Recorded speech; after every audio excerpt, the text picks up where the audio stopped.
एक बार महात्मा बुद्ध किसी गांव में प्रवचन दे रहे थे।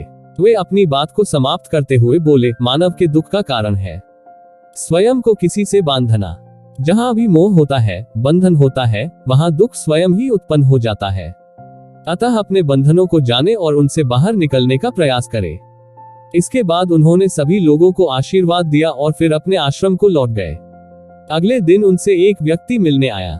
वह बुद्ध को दंडवत करता हुआ बोला, महात्मन, मैंने कल आपका उपदेश सुना। आपकी बातें मेरे हृदय में उतर गई हैं। मैंने अपने बंधनों को तोड़ दिया है, सारी मोह माया का त्याग कर दिया है। अब मैं आपकी शरण में आना चाहता हूँ। उस व्यक्ति की बातें सुनकर बुद्ध मुस्कुराए और धीरे से बोले, मुझे विस्तार से बताओ वत्स, तुमने कौन कौन से बंधन तोड़े और किसका मोह त्याग दिया है। वह व्यक्ति बोला, मेरे घर पर मेरे बूढ़े माता पिता और पत्नी है। मेरा एक छोटा बच्चा भी है। मेरी पत्नी बहुत बीमार रहती है। उसके कष्ट देखकर मैं अक्सर सोचता रहता था कि वह मर जाए तो उसके कष्ट दूर हो जाएं। उसकी वजह से मैं बहुत दुखी रहता हूँ। लेकिन कल जब मैंने आपका उपदेश सुना तो मेरी समझ में आ गया कि मेरे परिवार से मेरा बंधन ही मेरे दुखों का कारण है। अगर मैं इसके चक्कर में पड़ा रहूंगा तो कभी सत्य को नहीं जान सकूंगा। इसलिए मैं अपने घर को त्याग कर आपके पास आया हूँ। बुद्ध ने पूछा, क्या तुम सचमुच सभी बंधनों से मुक्त हो गए हो? देख लो, कहीं कोई बंधन तुम्हारे पीछे रह तो नहीं गया। वह व्यक्ति बोला, नहीं प्रभु, मैं अपने जीवन की सारी चीजों को पीछे छोड़ आया हूँ और अब आगे बढ़ना चाहता हूँ। बुद्ध ने कहा, अगर ऐसी बात है तो फिर ठीक है। आज तुम यहीं आश्रम में रुको, कल मैं तुम्हें बताऊंगा कि तुम्हें क्या करना है। बुद्ध ने अपने एक शिष्य की ओर इशारा किया। शिष्य ने उसे आश्रम के अतिथि कक्ष में पहुंचा दिया। वह व्यक्ति उत्सुकतापूर्वक आश्रम की गतिविधियां देखता रहा। उन्हें देखकर वह बहुत प्रसन्न हुआ और अपने सौभाग्य पर इतराता रहा। अगले दिन बुद्ध ने उस व्यक्ति को एक कार्य सौंपते हुए कहा, तुम्हें पूर्व की दिशा में जाना है। वहां पर तुम्हें एक गांव मिलेगा। गांव के बाहर ही एक साधिका का घर है। वह तुम्हें कोई वस्तु देगी, उसे लेकर तुम्हें वापस मेरे पास आना है। वह व्यक्ति पूर्व दिशा की ओर चल पड़ा। गर्मी का मौसम था। कुछ ही देर में वह पसीने से तरबतर हो गया। उसे प्यास भी सताने लगी। वह सोचने लगा कि अगर इस समय मैं अपने घर पर होता तो इस तरह गर्मी में पसीना नहीं बहाना पड़ता। कुछ दूर और चलने पर उसे भूख भी सताने लगी, पर वह एक सुनसान और बंजर रास्ता था। आसपास न तो कोई पेड़ था और न ही पोखर तालाब। वह पुनः सोचने लगा कि अगर मैं इस समय अपने घर पर होता तो अपनी पत्नी के हाथ का बना स्वादिष्ट भोजन कर रहा होता। पता नहीं क्यों बुद्ध ने मुझे गर्मी में इतनी दूर भेज दिया। काफी देर तक चलने के बाद वह व्यक्ति गांव में जा पहुंचा। गांव के बाहर ही एक घर बना हुआ था। उसने दरवाजे के पास पहुंचकर उसे धीरे से खटखटाया। दरवाजे को एक साधिका ने खोला। उसके चेहरे पर एक अद्भुत तेज था। वह व्यक्ति उसे देखकर मंत्रमुग्ध हो गया। साधिका ने उसे अभिवादन करते हुए कहा, मैं जानती हूँ कि आपको बुद्ध ने भेजा है, आप अंदर आ जाएं। वह व्यक्ति घर के अंदर चला गया।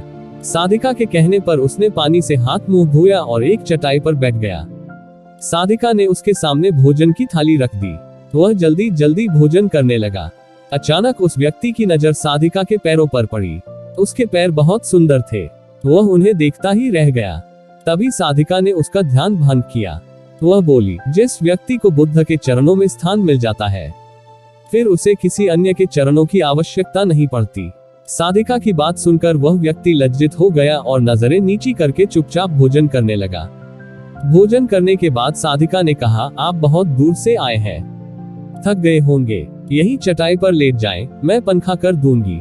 वह व्यक्ति बहुत थका हुआ था। वह चटाई पर लेट गया और अपनी आंखें बंद कर ली। साधिका उसे पंखा करने लगी, पर लेटने के बाद भी उस व्यक्ति को चैन नहीं आया। उसने धीरे से अपनी पलकों को खोला और चोर नजरों से साधिका को देखने लगा। वह सोचने लगा, यह स्त्री कितनी सुंदर है, इसकी वाणी कितनी मोहक है।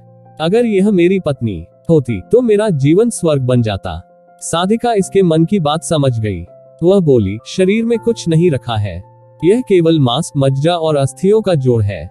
जो व्यक्ति इसके आकर्षण से मुक्त हो जाता है वही सत्य को प्राप्त कर पाता है। यह सुनकर वह व्यक्ति घबरा गया। वह चटाई से उठ बैठा और बोला, अब मुझे बुद्ध के पास जाना चाहिए। कृपया आप मुझे वह सामान दे दें जिसके लिए बुद्ध ने कहा था। साधिका ने मुस्कुराकर जवाब दिया, बुद्ध ने आपको जिस कार्य के लिए भेजा था वह पूर्ण हो चुका है। साधिका की यह बात उस व्यक्ति को समझ में नहीं आई। वह दरवाजे की ओर बढ़ चला। दरवाजे के पास पहुंचकर वह एक क्षण के लिए रुका और पलटकर बोला, क्या आप अंतर्यामी हैं? आपने मेरे मन की बातें कैसे समझ ली? वह स्त्री मुस्कुराते हुए बोली, बुद्ध की कृपा से मैं मोह माया से ऊपर उठ चुकी हूँ, इसलिए भावनाओं से निर्लिप्त हूँ और किसी के चेहरे को देखकर उसके मन में उठने वाले विचारों को समझ लेती हूँ। उसकी बातें सुनकर वह व्यक्ति एक बार पुनः लज्जित हुआ और सोचने लगा कि जिस स्त्री ने सच्चे मन से मेरा सत्कार किया, मैं उसके बारे में क्या क्या सोचता रहा। उसके बाद वह बुद्ध के आश्रम की ओर लौट पड़ा। आश्रम में पहुंचकर वह व्यक्ति बुद्ध के चरणों में गिर पड़ा और बोला, महात्मन, मुझे क्षमा कर दे, मैं बड़ा पापी हूँ। उसकी बात सुनकर बुद्ध मुस्कुराए और बोले, मैंने तुम्हें साधिका के पास इसीलिए भेजा था ताकि तुम अपने आप को देख सको। अब मुझे बताओ, क्या तुम सचमुच मोह और बंधन को त्याग चुके हो? वह व्यक्ति कुछ नहीं बोला, वह नजरें नीचे किए चुपचाप खड़ा रहा। बुद्ध ने कहा, बाहरी बंधन और मोह को त्यागने से हम बंधन मुक्त नहीं होते। दरअसल बंधन और मोह हमारे भीतर होता है। तुमने परिवार को छोड़ दिया और सोचा कि मैं बंधन मुक्त हो गया, लेकिन जैसे ही तुम्हें अवसर मिला, तुम्हारे भीतर का मोह जाग उठा और इसी वजह से आज तुम अपने आप को पापी समझ रहे हो।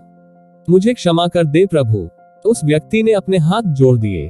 फिर वह धीरे से बोला, आप सही कह रहे हैं, मैं केवल अपनी पत्नी से पीछा छुड़ाना चाहता था। वह बहुत बीमार रहती है। 1 वर्ष से हमारे बीच संबंध भी नहीं बन पाए। मैं कुछ ज्यादा कमाता भी नहीं हूँ, इसलिए मैं अपने परिवार के दायित्वों का निर्वहन भी ठीक ढंग से नहीं कर पा रहा हूँ।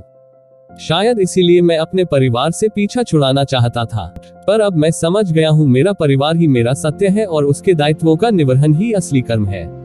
बुद्ध बोले, मैं जो कुछ भी कहता हूँ वह अपने अनुभव के आधार पर कहता हूँ। लोग मेरी बातों को सुनते तो हैं, पर वे अपने स्वार्थ के अनुसार ही उसका अर्थ ग्रहण करते हैं। इसीलिए मोह, माया, कामना, इच्छा, वासना, क्रोध को लोग बाहर की ओर खोजते हैं, जबकि यह हमारे भीतर ही है। हम दूसरों को देखकर तरह तरह की कामना करने लगते हैं। कामना से इच्छा जन्म लेती है, इच्छा से वासना पैदा होती है और वासना की पूर्ति न होने पर क्रोध उत्पन्न होता है। यह सब एक दूसरे से जुड़े हुए हैं। क्रोध के लिए हम सदैव दूसरे को जिम्मेदार ठहराते हैं, जबकि क्रोध का स्रोत हमारे भीतर है। तुम चाहोगे तो क्रोध आएगा, तुम चाहोगे तो क्रोध नहीं आएगा। इसी तरह बंधन बाहर नहीं होते, हमारे मन में होते हैं। हम मन से ही किसी से बंध जाते हैं और मन के कारण ही हम दुख पाते हैं। लेकिन जो व्यक्ति इन बातों की गहराई तक पहुंच जाता है, वह दुखों से हमेशा हमेशा के लिए मुक्त हो जाता है।